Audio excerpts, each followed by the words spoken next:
So I'm no longer a professional photographer because I use AI. And we're not talking about Photoshop's AI. Let's discuss. So take a look at this image here. This is a emerald damselfly in the morning dew on it, and I placed a Jabora daisy in the background. It's refracting in the water drops. As a follower of mine and a subscriber, you've probably already seen this image multiple times, but it has garnered a little bit of attention, but not for the good. I've had a few messages from other photographers that have basically stated that I am no longer a professional photographer because I use AI. And we're not talking about AI in Photoshop for the post-editing, we're talking about the AI that is in my Olympus camera. We're talking about focus bracketing. So essentially what these photographers have done, there's been several of them in DMs and emails, what they basically are saying is because the camera is adjusting my focusing for me, therefore, I am no longer a professional photographer. Let that sink in, because that just blows my mind. It really does. And to think that there's people out there that have this mindset that if the camera's doing something for you, you're no longer a pro photographer is absolutely ridiculous. It really is. Let's break that down and let's talk about it. So because the camera is adjusting the focus for me, that is AI, which it's not, okay? It's not AI, and I'm not a pro photographer. So in the same sentence, if anyone uses exposure bracketing, they are no longer a professional photographer. If you're using autofocus, you're no longer a professional photographer. If you're using the new cameras like the Sonys that got the AI chip in there and it can recognize what subject is, whether it's a human, an animal, a car, you're no longer a professional photographer. Just for giggles, do you know what the definition is of a professional photographer? I'm not going to give you the answer.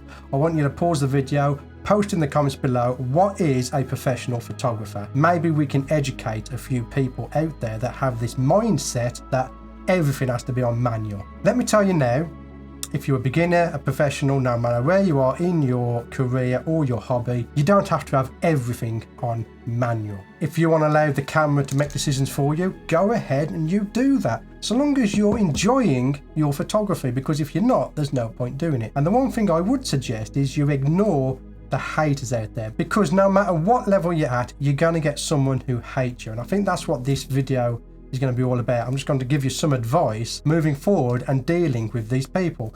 Most of the time I just ignore them. Some of the times I correct them. Take a look at this image here. Again, this is a damselfly in the morning, a Jabora daisy refracting in the dewdrops, except that was fully manual. This was done with the lower lens, which when it's attached to my Olympus camera disables the focus bracketing. Now I did that just to show that it's actually the photographer that does the work. And some of them have commented saying that 95% of the process is done by the camera.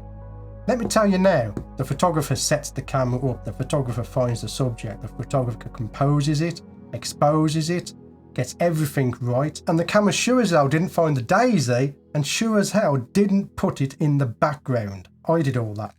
And that's only 50% of it. The other 50% is the editing. Let's talk about the editing. I have had a couple of messages off beginner macro photographers who are saying they've been told they're not allowed to edit their images. That's utter okay? Do whatever you want to do. My photography became more fun and more successful after I stopped looking for likes, clicks and shares. I didn't care what people thought. It was my style. It's what I wanted to do. Therefore, I did it and I posted it online. And that's what I would suggest to you. If you want to edit your images, go ahead. If you want to do it a little bit, that's okay. If you want to do heavy editing, recomposition with AI and stuff, go ahead and do that. That's completely up to you. What I would say though is if you do use AI for any kind of composition or fixing, do mention it in the description that you did use AI. Let's say your insect is missing a leg and you used AI to fix it. Just mention that in the comments.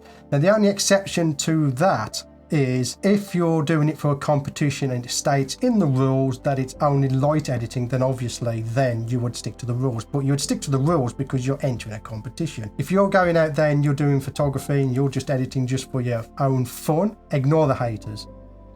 If your camera can do a better job than you, go ahead and use that. If you're editing and you like to do heavy editing like I do, because you're more creative, more artistic, go ahead and do that. There's no one that can tell you it's wrong. You're the photographer, you're the artist, you do what you want. And as for the haters out there, and as for the people out there that say that 95% of the camera is doing all the work, you really need to educate yourself and really think about what you're stating and basically what you're sharing, because if you're going to have the mindset that everything has to be stuck on manual and you have to do everything yourself, you really are going to get left behind, particularly in this day and age of AI editing. You've got AI in cameras, AI is in everything. You're going to get left behind. But again, there's no AI in this camera. It's a simple case of focus bracketing. It's not AI. And if the camera can do it, I will use it. It's as simple as that. So if you are out there and you're new to all this photography stuff, don't let the haters guide you on your journey. Do what you want to do. And if you need to get any advice off me, then do DM me on Instagram. I'll be happy to help out, or I can have a chat with you on Messenger if you wish to, if you've got any questions or anything like that. But my main advice with this particular video is ignore the haters, do what you find is fun, and do it for the right reasons. Do it because it's fun, not because you feel you've got to get clicks and likes, because if you start going down that route, your mental health is just going to collapse. So anyway, I hope you found this rant useful. Let me know what you think of it in the comments. Let me know your thoughts about AI, focus bracketing. Is it AI? Is it not?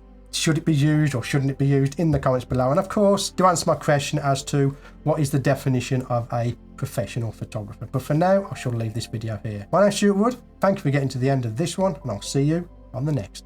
Thank you for sticking to the end of this video. If you enjoyed it, then please subscribe and click the like button. It really does help out the channel. I want to thank my Patreon supporters for their continued support in supporting me and this channel. If you're interested in joining Patreon, then check in the description below this video for a link to Patreon. If you want to continue watching my macro journey, then click one of the videos in front of you now.